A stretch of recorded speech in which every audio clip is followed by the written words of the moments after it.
સંસારના કોઈ પણ સાધનો ભક્ત માટે સુખના કારણ નથી હોતા, પણ એને મળેલા સાધનો એ પ્રભુના આનંદના કારણ બનાવે છે. અને વૈષ્ણવની ચતુરાઈ એ જ છે ને, ભગવાને આપેલા સુખને જેને આનંદમાં કન્વર્ટ કરતા આવડે એ જ હોશિયાર વૈષ્ણવ છે. ભગવાને આપેલા ભોગના સાધનો જે પ્રભુને ભોગ ધરવા માટે વાપરતા શીખી જાય એ જ વૈષ્ણવ છે.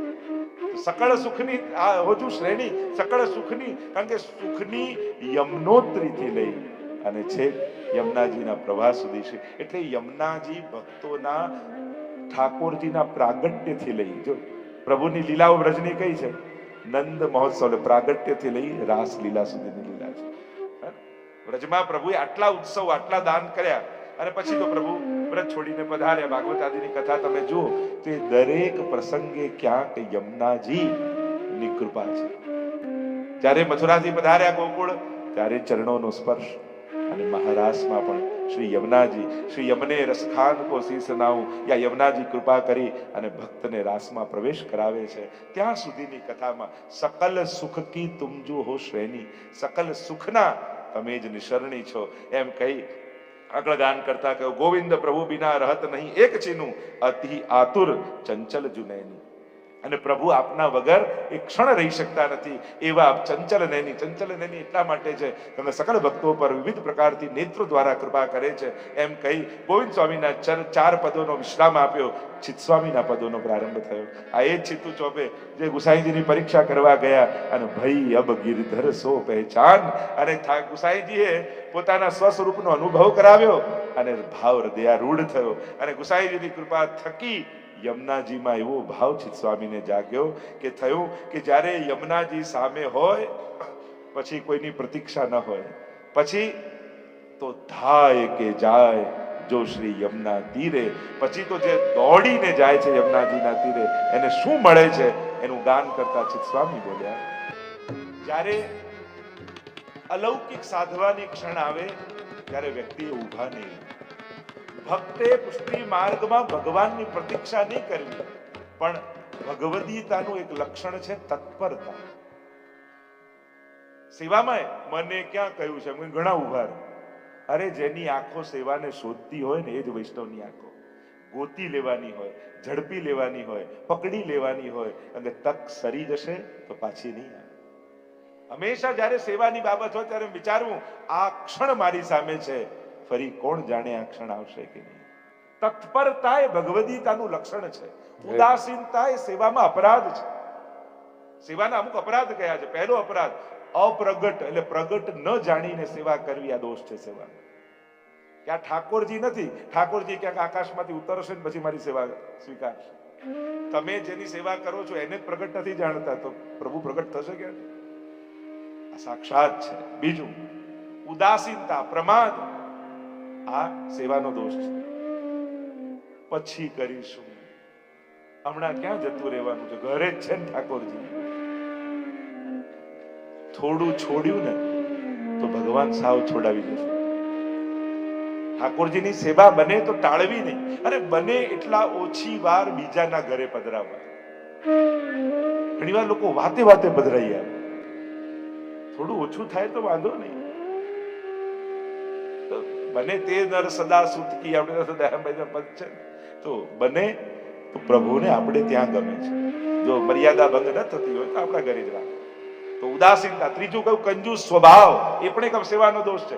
તમારા સામર્થ્યથી વધારે કરો એમ નથી કહેતા, પણ સામર્થ્યમાં છે અને જો લૌકિકમાં ખર્ચી શકો છો તો ઠાકોરજી માટે કેમ? સામર્થ્ય પ્રમાણે ઉત્તમ રીતે. ચોથું અનુવર્તન. પ્રભુને શેમાં સુખ છે એ જાણીને સેવા કરવી. કારણ કે મને આવું ગમે, મને આવું ભાવે, મને તો આવું જ સારું લાગે, તમારી પસંદગી પ્રમાણે સેવા ન થાય. પ્રભુને જેમાં સુખ હોય એ કરીએ, એને સેવા કહેવાય. તો પ્રભુને શેમાં સુખ છે કોણ બતાવે? ઠાકોરજીના મનનું કોણ જાણે? તો મહાપ્રભુજીનું એક નામ છે શ્રી કૃષ્ણ હાર્દવિદ. આખી દુનિયાના હૃદયની જાણનારા ઠાકોરજીના હૃદયનું કોઈ જાણનારું હોય તો એ મહાપ્રભુજી છે. અને એટલે આપણે ત્યાં સેવા રીત પ્રીત વ્રજજન કી જનહિત જગ પ્રગટાઈ, પ્રગટ ભય માર્ગ રીત દિખાઈ. એટલે મહાપ્રભુજી બતાવેલી રીત અને પ્રીત એનું અનુસરણ કરો. તો જે મૂળ વાત કરી રહ્યો છું, ધાય કે જાય જોશી. જેમ એક નાનકડું બાળક મેળામાં ખોવાઈ ગયું હોય અને માને ગોતતું હોય ને સામે માં દેખાઈ જાય, પછી એ ઊભું ન રહે, પછી એને કઈ સમજાવે તો દોડીને માને વળગી જાય. એમ અનંત જન્મોથી ભટકી ગયેલા આપણે, અને જ્યારે મહાપ્રભુજીની કૃપાથી યમુનાજી સામે સાક્ષાત ઢાળા છે, અને જ્યારે યમુનાજીનો તટ હોય તો એક બાળક માને ભેટવા દોડે, વૈષ્ણવ પણ દોડે છે.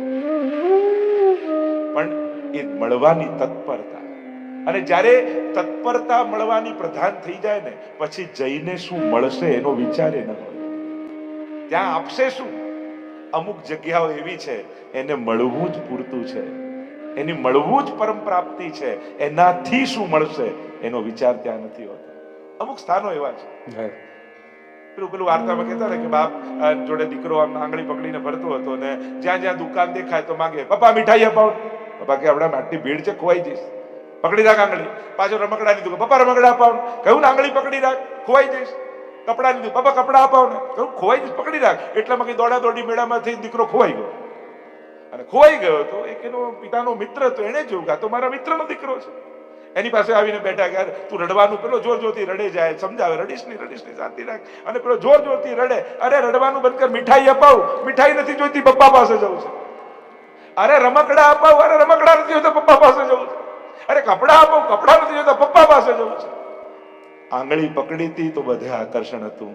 ભાન આવ્યું કે પિતાથી તો હાથ છૂટે, અનંત જન્મોનો અંતરાય થયો, બધેથી આકર્ષણ જતું. એમ જ જે ક્ષણે બ્રહ્મ સંબંધ મહાપ્રભુજી આપે ત્યારે જીવને ભાન થાય કે ભગવાનથી વિખુટા પડે, અનંત જન્મોનો અંતરાય થયો. અને જ્યારે આ તાપ થાય ત્યારે સંસારના બધા આકર્ષણો સમાપ્ત થઈ જાય. ધાય કે જાય જો શ્રી યમુના તીરે. અને યમુનાજી પાસેના તટ ઉપર પણ જો પહોંચી ગયા તો તાકી મહિમા અબ કહાં લો બરનીએ, જાય પરસત રસ પ્રેમ કી નીરે, સંગ પ્રેમ નીરે. અને કહું એની મહિમા શું કહું, જ્યારે ભગવાન તરફ ભાગો છો ને ત્યારે ભક્તો પ્રસન્ન થઈ જાય છે, શાસ્ત્રો પ્રસન્ન થઈ જાય છે, તીર્થો પ્રસન્ન થઈ જાય છે. બધાના આશીર્વાદ લેવા હોય ને તો સહેલો ઉપાય ઠાકોરજીના આશીર્વાદ પ્રાપ્ત કરી, સરળતમ ઉપાય.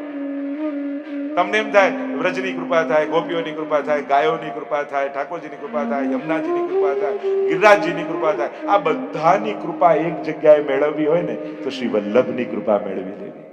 અને સબન તે શ્રી વલ્લભ નામ ભલો, યાહી મેં યમુના, યાહી મેં ગોકુલ, યાહી મેં બ્રજ મંડલો, સબન તે શ્રી વલ્લભ નામ ભલો. સ્વરૂપ નિષ્ઠા પ્રગટ થઈ જાય ને તો જે સ્વરૂપમાં નિષ્ઠા પ્રગટ થઈ છે એ જ સ્વરૂપ સર્વ રીતે કૃપાનો અનુભવ કરાવવાના. તમારો જ્યાં જ્યાં ભાવ હોય, ક્યારેક એક ઠાકોરજી ગિરિરાજજી લાગે, ક્યારેક ઠાકોરજી મહાપ્રભુજી લાગે, ક્યારેક ઠાકોરજી યમુનાજી લાગે, એ જ પ્રવૃત્તિ તમારી સ્વરૂપ નિષ્ઠા દરેક પ્રકારના સ્વરૂપનો અનુભવ તમને કરાવવાના. તો તાકી મહિમા અબ કહાં લો બરનીએ. જે સંસાર આસક્તિ છોડી પ્રભુને પામવા નીકળ્યો છે ને, ભક્તો તો દોડતા જ દેખાય. મહાપ્રભુજી જો અંગ બંગ કલિંગ કૈકટ મગધ મારુ સુર સિંધ, તે તામસના અઘર્યા પરતાપ પદરત પ્રગંધ, અને તીર્થ સકલ સનાથ કીધા ચરણ રેણુ સમાન. સતત પરિભ્રમણ મહાપ્રભુ. આચાર્યો મહાપુરુષો જો, શંકરાચાર્યથી ગણો, આપણા ગુસાઈજી પ્રભુ ચરણ જુઓ, આપણા એક એક સુખદેવજીને જો, યમ પ્રવ્રજંતમ અનુપેતમ અપેત કૃત્યમ દ્વૈપાયનો વિરહ કાતર આજુ આવ પુત્રેતિ તન્મય તયા તરવો વિનેદુ તમ સર્વભૂત હૃદયમ મહિમાનતોસ્મિ. ભાગવતમાં સુખદેવજીને પણ ભાગતા બતાવે. મહાપુરુષો સતત વિચરણ કરતા હોય છે, કારણ કે પ્રભુએ મોકલ્યા છે એમને જગતનો ઉદ્ધાર કરવા માટે. પ્રગટ્યા પરમ દયાળ, એના માટે જ પધાર્યા છે. એટલે સતત પરિભ્રમણ છે આચાર્યો. અહીંયા ભાગતા તત્પરતા દેખાઈ ભગવદીની. અને જાય પરસત અંગ પ્રેમ નીરે. અને યમુનાજીના તટ પર જઈને શું મળશે? એ જળ એ સાધારણ જળ નથી, એ તો કેવું પ્રેમના બે સ્વરૂપ છે. કૃષ્ણને જામેલો જુઓ તો ગિરિરાજજી, અને કૃષ્ણને વહેતો જોવો હોય તો યમુનાજી. એક છે પ્રેમનું ઘનીભૂત સ્વરૂપ અને એક છે પ્રેમનું દ્રવીભૂત સ્વરૂપ શ્રી યમુનાજી. અને જ્યારે આ ધાય કે જાય, યમુનાજીને જોવાની જે તત્પરતા, સદા શ્રી યમુનાજી ઠાકોરની સાથે અનેક પ્રકારની લીલાઓ કરે છે. નિશ અને રાત, એટલે નિશ એટલે રાત્રિ અને દિવસ, અહર્નિશ ભગવદ લીલામાં યમુનાજી સાથે છે. અન્ય ગોપીજનોને રાત્રિના સમય લીલા, સખાઓના દિવસની સમય લીલા. એક યમુનાજી એવા છે, નિશ દિના કેલી કરત. સવારના સમયે પણ પનઘટ આદિ લીલા, ગૌચારણ આદિ લીલામાં ઠાકોરજી ગાયોને લઈને યમુનાજીના તટ ઉપર પધારે અને રાત્રિ લીલામાં એ જ યમુનાજી સખી બની અને મહારાસનો આનંદ ભક્તોને આપે છે. પણ યમુનાજી એકલા નથી હોતા અને પિયા સંગ ભક્તન કી હે જો બીરે.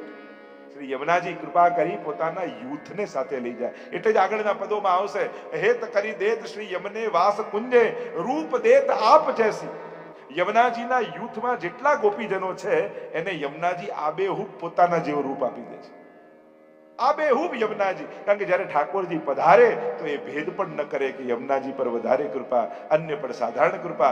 એમને બધા જ યમુનાજી દેખાય એવું રૂપ દેત આપ જૈસી. એવા યમુનાજી કૃપા કરનારા છે. ચિત સ્વામી ગિરધરન શ્રી વિઠ્ઠલ અને ઇન બિના નેક નહીં રહત ધીરે. અને ચિત સ્વામી કહે કે ઠાકોરજી એક ક્ષણ પણ શ્રી યમુનાજી વગર રહી શકતા નથી. સતત યમુનાજીની સાથે ડોલે છે. અને આગળ ગાન કરતા કહ્યું, જા મુક્તે શ્રી યમને યહ નામ, જા મુક્તે શ્રી યમને યહ નામ. જેના મુખમાં શ્રી યમુનાજીનું નામ એમને ભગવત નામ મુખમાં આવતું નથી. ઘણો પ્રયાસ કરી લો પણ ઠાકોરજીનું નામ લેવાની ઈચ્છા જ નથી. ઘણાને ઘણું બધું સમજાવી દો પણ ભગવત સેવા કરવાની ઈચ્છા થશે જ. ત્યારે ચિંતા કરી કે આ બધાને ઠાકોરજીની સેવાની ઈચ્છા થાય, મને કેમ ભાવ નથી જાગતો? દરેકના મુખમાં ભગવત નામ, ભગવત જાપ, માળા આદિ કરે, મને કેમ ઈચ્છા નથી થઈ? મારામાં એવો કયો અંતરાય છે કે ભગવાન મારાથી દૂરી બનાવીને રાખે છે? ચિંતા કરવી ભક્તે, મારામાં એ ભાવ કેમ નથી, મારામાં એ શ્રદ્ધા કેમ નથી, એની ચિંતા થવી જોઈએ. જા મુક્તે શ્રી યમને યહ નામ આવે. પણ જેના મુખમાં શ્રી યમુનાજીનું નામ ક્યારે આવે? જેના હૃદયમાં ઠાકોરજી બિરાજે, વલ્લભ બિરાજે, એના મુખે જ શ્રી યમુનાજીનું નામ નીકળી શકે. અને તા પર કૃપા કરે શ્રી વલ્લભ પ્રભુ અને સોઈ શ્રી યમુનાજી કો ભેદ પાવે. યમુના નામ જપો તો મહાપ્રભુજીની કૃપા થાય. ઘણી વાર ઘણી વેબસાઇટ ખોલવા માટે પાસવર્ડ હોય તો એમ આ શ્રી વલ્લભની કૃપાના દ્વાર ખોલવા માટે શ્રી યમુના નામનું પાસવર્ડ છે.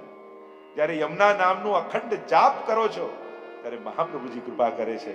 અને મહાપ્રભુજી કૃપા કરે છે ત્યારે નયનન પ્રગટ લીલા દિખાવે અને ત્યારે આ જ નેત્રોથી પ્રગટ લીલાના દર્શન થવા લાગે છે.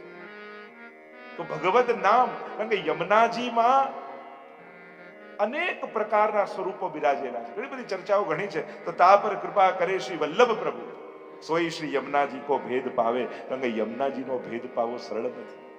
અને સાક્ષાત જેમ શ્રીનાથજીના 3 સ્વરૂપ છે, દેવ દમન, ઇન્દ્ર દમન ને નાગ દમન, એવા જ યમુનાજીમાં પણ આ 3 સ્વરૂપ બિરાજે છે. ઇન્દ્ર દેવ દમન શ્રીનાથજીનું એક નામ છે. દેવોનું દમન, ભાગવતની તમે કૃષ્ણચરિત્રની વાર્તા જુઓ તો વરુણનું, ઇન્દ્રનું, બ્રહ્માજી બધા દેવોનું દમન કર્યું એટલે શ્રીનાથજીનું એક નામ છે દેવ દમન. તો યમુનાજીમાં કઈ રીતે બિરાજે છે? તો કહ્યું શિવ વિરંચિ દેવસ્તુતે. આજે શ્લોકમાં કહ્યું શિવજી અને બ્રહ્માજી સ્તુતિ કરે છે. અને આ કહી મહાપ્રભુજી સંકેત કર્યો કે આ દેવ દમન સ્વરૂપ યમુનાજીમાં છે. ઇન્દ્ર દમન, જ્યાં ઇન્દ્રની વર્ષા કરીને પ્રભુએ રક્ષા કરી તો ઘના ઘન નિભે સદા, આ ઇન્દ્ર દમન. અને નાગ દમન કહ્યું તો કે કલિયુગના આ ગ્રાસ, એને કલિભુજંગ કહ્યો છે. અને યમોપી ભગિની સુતાન કથમ હંત દુષ્ટાનપી ન જાતુ યમયાતના ભવતી તે પયપાનત. એમના પયપાનથી યમયાતના થતી નથી. એ જ યમુનાજીમાં બિરાજતું નાગ દમન સ્વરૂપ છે. તો જે 3 સ્વરૂપ શ્રી ઠાકોરજીમાં છે, કારણ કે યમનાષ્ટકની ટીકામાં આચાર્યો સમજાવે છે જે 6 ગુણ ઐશ્વર્ય, વીર્ય, યશ, શ્રી, જ્ઞાન, વૈરાગ્ય, એ 6 ગુણ ઠાકોરજીમાં છે, એ 6 ગુણ યમુનાજીમાં છે. અનંત ગુણ ભૂષિતે શિવ વિરંચિતે વસ્તુતે ઘના. એ શ્લોકમાં, એ શ્લોકની યમનાષ્ટકની ટીકામાં આચાર્યો ટીકામાં જટાવ્યું આ 6 ગુણ જે અનંત ગુણ ભૂષિતે તો ઐશ્વર્ય ગુણ છે. આપણે એનો વિસ્તાર નહીં કરું પણ 6 ગુણ સાથે સમાનતા કરી છે કે ભગવાન કોને કહેવાય? કે જેમાં ભગ હોય ભગવાન. તો ભગ એટલે શું? તો કે ઐશ્વર્ય, વીર્ય, યશ, શ્રી, જ્ઞાન અને વૈરાગ્ય, આ 6 ગુણને કહેવાય ભગ. અને આ ભગને જે ધારણ કરે એને કહેવાય ભગવાન. તો જે પ્રભુમાં છે એ જ 6 ગુણ શ્રી યમુનાજીમાં પણ છે. અને એટલે કહ્યું કે શ્રી યમુનાજી કેવા છે? તો કહ્યું તો સોઈ શ્રી યમુનાજી કો ભેદ પાવે. એ જ યમુનાજીના મહાત્મ્ય એટલે કે સામર્થ્ય અને માધુર્ય, આ બંનેનો ભેદ પાઈ શકે છે. કારણ કે આ બંનેનું કોમ્બિનેશન બહુ ઓછી જગ્યા. કારણ કે જ્યાં સામર્થ્ય પ્રભાવ હોય ત્યાં માધુર્ય પ્રગટ ન હોય, અને જ્યાં માધુર્ય પ્રગટ હોય ત્યાં સામર્થ્ય ન દેખાતું હોય. યમુનાજીમાં બંને છે, મહાત્મ્ય પણ છે અને માધુર્ય પણ છે. કારણ કે ઠાકોરજી આ બંને યમુનાજીની ભીતર પધરાવ્યું છે, ષડવિધ ઐશ્વર્ય પણ પધરાવ્યા છે અને પોતાનું સમગ્ર માધુર્ય. યમુના મધુરા, વીચી મધુરા, કમલમ મધુરમ, સમલ સલીલમ મધુરમ. મધુરાષ્ટકમાં પણ 4 વાર મધુર શબ્દ યમુનાજી માટે પ્રયુક્ત થયા છે. એ યમુનાજી વીચી મધુરા, સલીલમ જલ મધુર, વીચી મધુર, કમલમ મધુરમ અને યમુના મધુરા. આ ચારેયનું માધુર્યનો અનુભવ કરાવ્યો.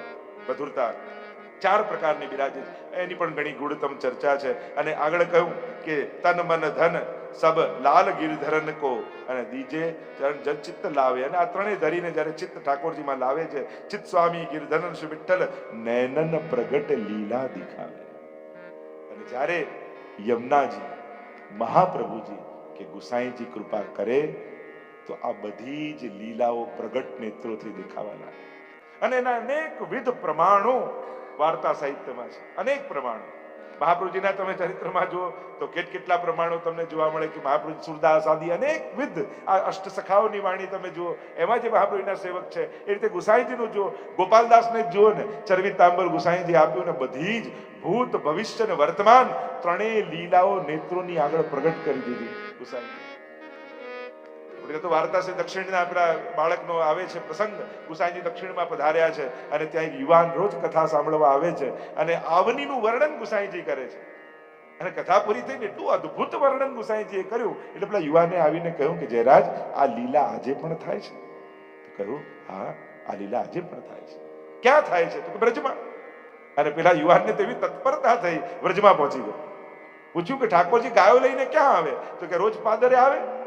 અને પાદરે બેસી ગયો અને પ્રતીક્ષા કરતો રહ્યો કે ગુસાઈજીએ વર્ણન કર્યું, મોટી મોટી શ્વેત નંદાલયની ગાયો, સોનાના સિંગ હોય અને થાપા ઠાકોરજીએ કંકુના લગાવ્યા હોય, ખુર પણ એ સોનાની બનાવી હોય, સુંદર સોનાની ઘંટડી લાગી હોય ગળામાં, અને શ્વેત ઊંચી ઊંચી ગાયો ટંગ ટંગ ટંગ કરતી ધૂળ ઉછાળતી, ખુરજ ઉડાવતી રોજ ઠાકોરજી લઈને આવે અને પ્રતીક્ષા કરે. 1 દિવસ, 2 દિવસ, 3 દિવસ ભૂખ્યો તરસો પ્રતીક્ષા કરતો રહ્યો.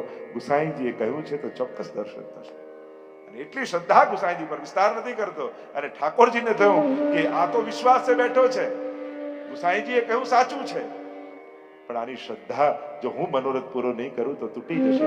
અને જ્યાં પાદરે જોયું ત્યાં સુવર્ણમાં શિંગડા જડેલા છે અને શ્વેત ગાયો નંદાલયની, અને ઠાકોરજી વેડું વગાડતા વગાડતા ગોવૃંદને લઈને આવતા દેખાયા. અને સાક્ષાત એ લીલાના દર્શન એ યુવાનને થયા. અને ઠાકોરજી નિકટ આવીને ઉભા રહે. પૂછ્યું, તો ગુસાઈજીનો સેવક છું ને? હા જયરાજ, ગુસાઈજીનો સેવક. તો અહીંયા ઊભો શું છે? ચાલ મારી સાથે. અને કેવલ દર્શન નહીં, હાથ પકડીને ઠાકોરજી એને પોતાની લીલામાં લઈ નૈનન પ્રગટ લીલા દિખાવે. આવા તો અનેક પ્રસંગ અત્યારે સમય ભાવને કારણે ચર્ચા નથી કરતો, પણ જ્યારે મહાપ્રભુજી ગુસાઈજીની કૃપા થાય છે ત્યારે કૃષ્ણ લીલા એ ભૂતકાળનો વિષય નથી રહેતો, એ નૈનન પ્રગટ લીલા દિખાવે. એ બધી જ લીલાઓ તમારા નેત્રોની સામે પ્રગટ થવા આજે પણ. અને નિત્ય લીલાવાદનો સિદ્ધાંત છે. નિત્ય કોને કહેવાય? કે જે ઇટરનલ હોય, શાશ્વત હોય, એને જ નિત્ય કહેતા હોય છે. આ પ્રભુની બધી જ લીલાઓ નિત્ય, રૂપ, નામ, લીલા અને ધામ, આ ચારેય વસ્તુ પ્રભુનું ઇટરનલ છે, શાશ્વત છે, નિત્ય છે. અને એટલા માટે આ ચારેયનો અનુભવ આજે પણ જીવને પ્રગટ રૂપે થઈ શકે છે. તો આમ ચિત્ત સ્વામી ગાન કરતા કરતા કહે છે કે આ યમુનાજીની કૃપા એવી છે કે જે આ જ નેત્રોથી પ્રગટ લીલાના દર્શન કરાવીને જીવને સનાથ કરી શકે છે.